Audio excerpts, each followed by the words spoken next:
Bonjour et bienvenue, voici notre tour d'horizon économique et boursier. Nous sommes le jeudi 25 janvier pour comprendre comment tourne la planète finance et lorsqu'elle tourne autour de Davos.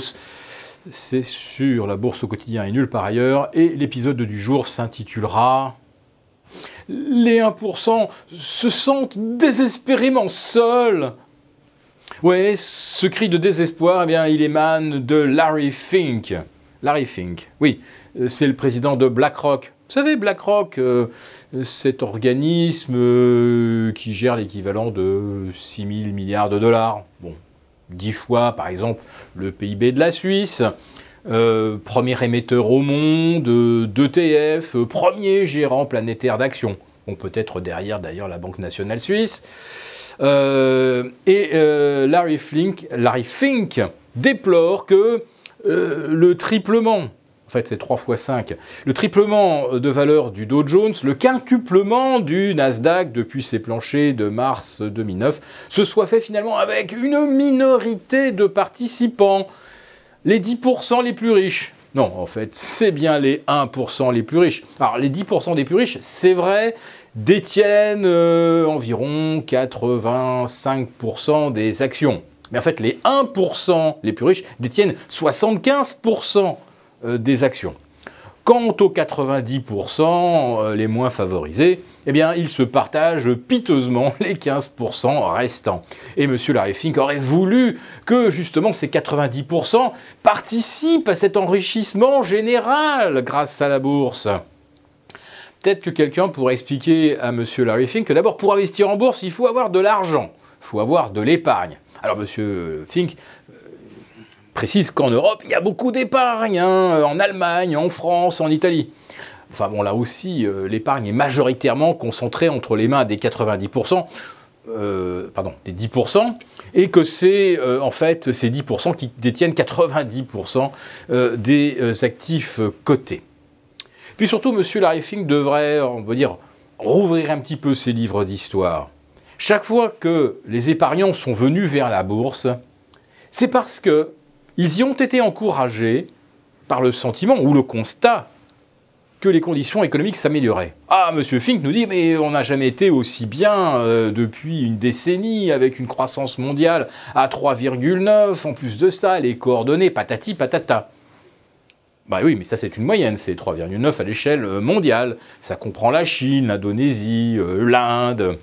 Mais en Occident, comment se sentent les 90% qui sont accusés de ne pas avoir acheté d'actions?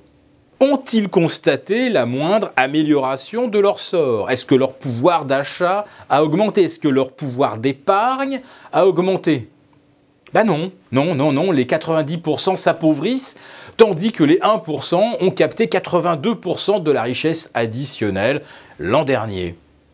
Alors, si vous n'avez pas le sentiment d'une amélioration de la situation et pas d'augmentation du pouvoir d'achat du niveau de vie, il ne faut pas s'étonner que les 90% n'achètent pas d'actions. Mais monsieur Fink estime que ça peut encore être corrigé. Alors ça, je le traduis d'une façon un petit peu différente.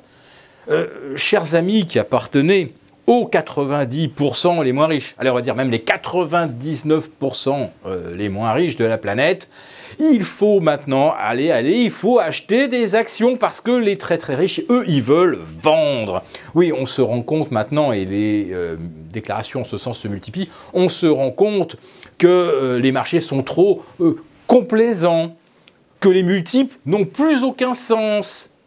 Mais les 90% les moins riches n'ont pas assez d'actions. Donc c'est à leur tour de venir acheter au plus haut pour permettre aux 1% qui ont acheté au plus bas de sortir au plus haut et d'achever ainsi le cycle de transition. Non, c'est le cycle de spoliation de 99% de la planète par les 1%. Et ce cycle de spoliation, ce transfert de richesse unique dans l'histoire moderne, eh bien, s'achèvera effectivement par des épargnants contraints, fourches au creux des reins, d'acheter des actions au moment où les 1% voudront les sortir au plus haut. Donc nous ne sommes probablement pas loin de ce moment, mais il y a peut-être encore possibilité de voir la parabole haussière devenir encore plus verticale. On parle de 3000 sur le S&P, on parle de 30 000 sur le Dow Jones, on parle de 6000 sur le CAC 40. Ça pourrait se faire très très vite, mais peu importe. Peu importe. Ce qu'il faudra, c'est en être. S'il y a encore 7 ou 8% à gagner sur le Dow Jones, sur le S&P et sur le CAC, on ne peut pas rater une telle occasion.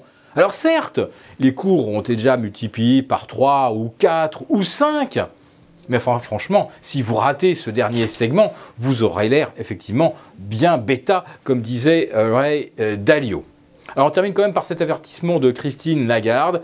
Elle pense, oui, que les marchés sont aujourd'hui un petit peu complaisants et que d'autre part, l'instauration de droits de douane supplémentaires sur des produits importés de Chine par les États-Unis, tout ça ne va pas favoriser forcément la croissance.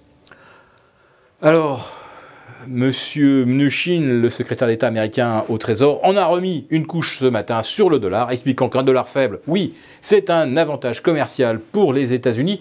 États-Unis qui, de surcroît, n'aiment pas beaucoup les pays qui tentent de contrôler la valeur de leur devise. Alors, on ne cite pas la Chine, mais enfin, on y pense toujours très fort. Et puis quand on dit que ça procure un avantage commercial aux États-Unis, ça veut dire qu'en fait, les pauvres Européens, eh bien, ils n'ont qu'à se débrouiller. Et de toute façon, c'est America First.